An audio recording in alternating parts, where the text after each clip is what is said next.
asked to play the shitty games that suck ass. He'd rather have a buffalo take a diarrhea dump in his ear. He'd rather eat the rotten asshole of a roadkill skunk and down it with beer. He's the angriest gamer you've ever heard. He's the angry Nintendo nerd. He's the angry Atari Sega nerd. He's the angry video game nerd.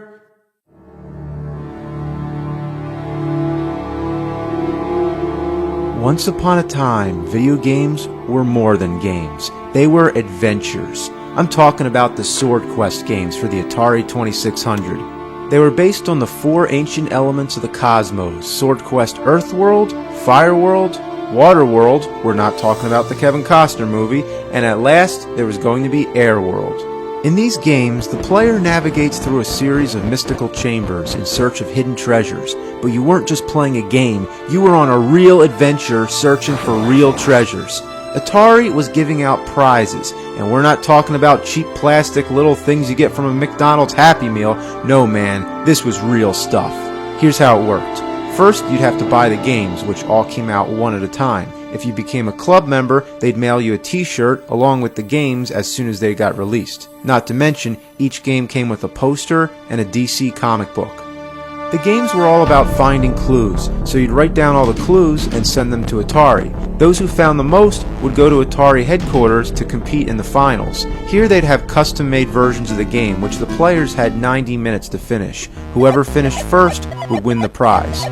The winner of Earthworld got a talisman made of 18-karat solid gold studded with 12 diamonds and the birthstones of the 12 zodiac signs.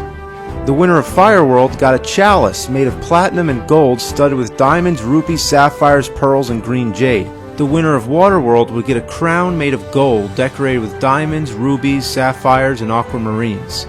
The winner of Airworld would get a Philosopher's Stone, a large piece of white jade encased in an 18-karat gold box adorned with emeralds, rupees, and diamonds. Damn.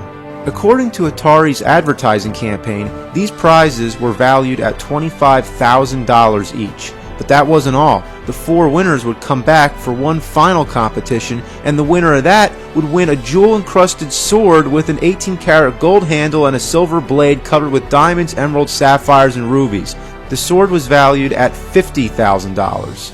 In total, that's $150,000 worth of treasures, and this was in 1982 and 83, so you can balance that out. Not since the medieval times have I heard of a treasure quest of this magnitude. It gets you really excited to play the games, so that's what I call a promotion. You be wearing your SwordQuest t-shirt with your comic books and posters, drinking out of your gold chalice with your crown, Philosopher's Stone and sword, and not to mention your SwordQuest video gaming cartridges exclusive from Atari. Well, too bad the contest is all over, so there's not much point in playing the games today. If you picked up one of these games right now with no instruction manual and no explanation, you wouldn't have any idea what to do. Every time you go to the next room, it sounds like an explosion. That's what's so great about Atari. Something as simple as going through a door is an event. Every room's a different color, and there's no end. It just keeps going and going. If you look at the manual, you'll see that each room represents a sign from the zodiac, and if you keep moving, you'll come around full circle. But there's only so many colors, so it's easy to confuse Aries with Libra or Capricorn with Leo. Each room has a hidden chamber where you find treasures, but sometimes before you get to the treasure, you have to pass through a nuclear waterfall or jump on laser rafts. These kind of games, you gotta use a lot of imagination. When you get to a treasure chamber, you can pick up items or drop them. By putting the right combination of items in a certain room, you'll trigger a clue. Whoa. Now what could that mean? 16:4. The comic book. Page 16, panel 4. I don't see anything. Oh. Wow.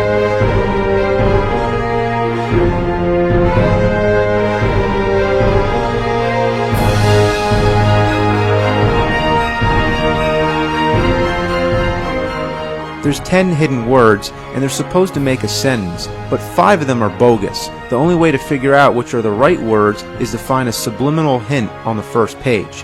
The words prime and number are a different color than the rest, so this means you only use the clues that are prime numbers. Let me tell you, in 1982, people had a lot of time on their hands and a lot of creativity to figure this out. Out of 5,000 entries, only 8 gamers got the right sentence. The winner was 20-year-old Stephen Bell. Good work, man. The second game, Fireworld, was basically the same principle, except this time the rooms are laid out to follow the Tree of Life. The only things that are very different from the first game are the action sequences. What are we doing here? Hitting birds with a pole? Throwing knives? Now you're actually steering knives into a turkey club sandwich. This part, you're like a black eagle shooting bullets at snakes, all with glorious Atari sound effects.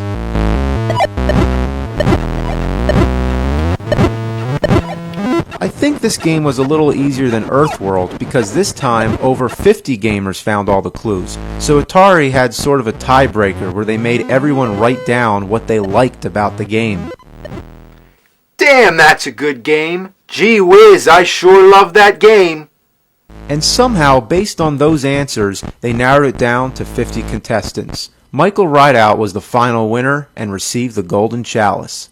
The third game, Waterworld, is when the shit hit the fan. The infamous video game crash of 1983 was taking effect, and Waterworld was released in a limited quantity, making this an extremely rare game. It had only 7 rooms, significantly less than the previous games.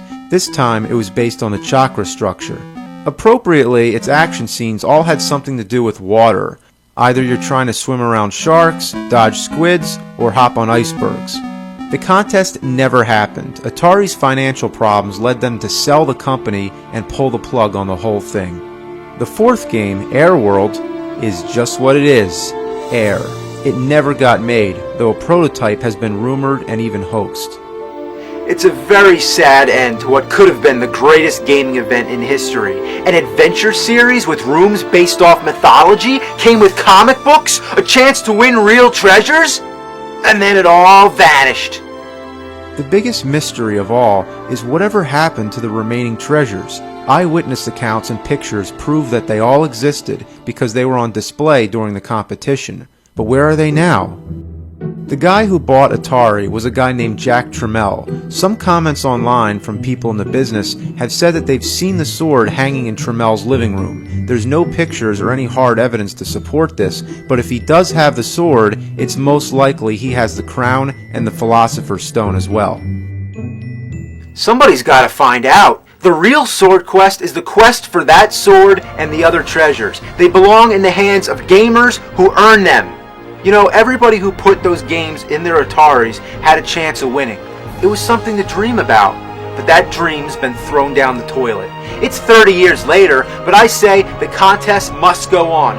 Finish the last game. You can't have earth, fire, and water without air. The balance of the cosmos must be restored. The true bearer of that sword must be found. The kingdom of nerdom depends on it.